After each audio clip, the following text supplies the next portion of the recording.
Okay guys, so I bought these AAA fog lights for my truck. My truck was actually a stripped down model and it didn't have the fog lights. So what I'm going to do, I'm going to give you a little bit of tips on this. You can see they actually look pretty good in the truck. When I bought this, it came with absolutely no instructions, zero. So I've had to kind of wing it a little bit. So what I did, first thing you need to know is the switch they give you, which you would think you would want to go right here with it. Well, the switch they give you is not the size for this. Of course, you don't know that, but it goes in the center console. So that cord they give you is a little bit short. So what I did, I took an old extension cord and I cut it off and ran it through, and that's what I'm going to wire my, see my little green plug? That's what I'm going to wire to my little green plug that goes for my little toggle switch, push in and out to make the lights come on. And I've run it through the firewall, and I am going to hook all this up in a little bit. I've already actually tried the lights yesterday. Of course, you've got your ground. It will be out here. This is actually the second ground. The other ground's on the lights. And the kit is actually pretty good. It's all loomed. All the wiring is loomed. I run it across the front of the grill on that little bar. And we have a little relay like switch out here we're going to plug up. But the easiest way to do it is I used a extension cord and ran it through the firewall, because it is the cord is way too short. Once I get it all completely hooked back up and working, I'll make another small video. But what's important to know, that if you buy the AAA headlights, or driving lights rather, they actually fit in perfectly in this 2012 Toyota Tacoma. But the switch they give you is not for this side. It's actually for the center console. So these right here are actually larger. I went to Advanced Auto and O'Reilly's and they didn't have any of these, and I didn't want to wait to order one, so I'm just going to put the switch in the middle. It fits perfectly there. These bigger switches are like a 39 mm type thing. So if you're going to order one, you can look and see what size the button is, or you can just change it later or put in a cheaper toggle switch or something. Well, when I get this all hooked up, I'll do a video of actually them working. And one other thing, I guess, I used a fuse box tap, and I'm going to tie it into, let's see here, this is the little fuse cover. I'm going to tie it into the tail lights. That way when I got my lights on, the button should illuminate, and then when I push the button, the light should come on. And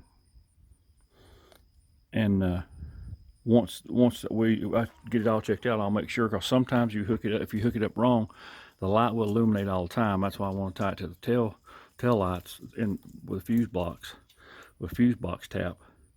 That way I don't have the issue of the light being illuminated all the time and running my battery down. That way when the lights are off, that illumination should be off on the toggle switch, the push button toggle switch. All right, next video I may just add them all into one video, but I'll do another one when I get it all together. Okay, so I just hooked everything up and done a preliminary test, and you can see where I wired everything back in. Everything was working correctly. Now I'm just going to tape this up good, pop it back into place, and then put all my dash and all that back up.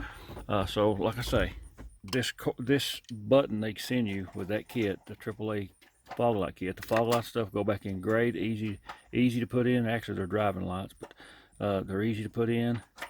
And but this button does not fit. It's too small to go over on the left, so it's actually designed to go here in the middle. So that's where I put it.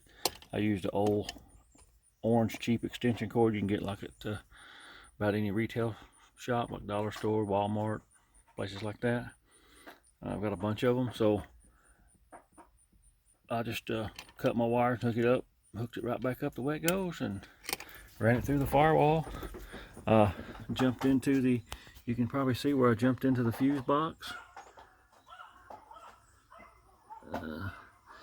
And everything seems to be working fine. So once I get all this put back, we'll start the truck and show you that the lights work. Okay, so now I've got my switch in. I put all my dash and stuff back. When you do this, you have to take off this panel, this right here, the foot thing, and then there's a bolt right here, 10 millimeter. There's another on this right here. If you'll pull this down right here, there's another 10 millimeter right there, and that basically lets you pop all that out. You got your fuse box here where I tapped into the fuse box. I did have a little bit of a hiccup because I had a wire that wasn't making up. It lose contact, and once it worked, it wouldn't work. So I tried to trace that down, helping my dad. The goal was that when you turned on the park lights, which that's what I jumped into off the fuse box on the inside, that this would light up, and it does. But so I don't have no lights out, running lights right now.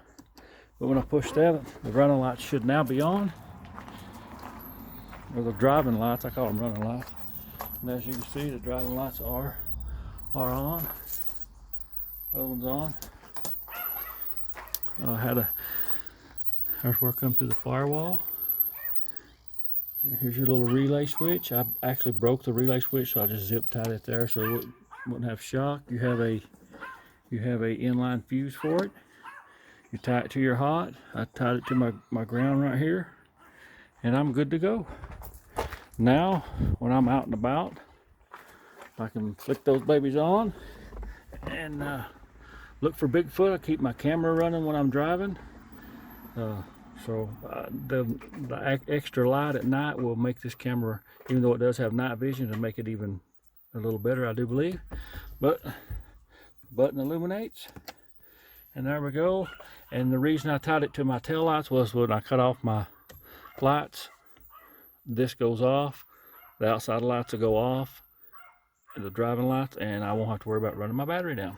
So there you go. I hope you find something useful out of this.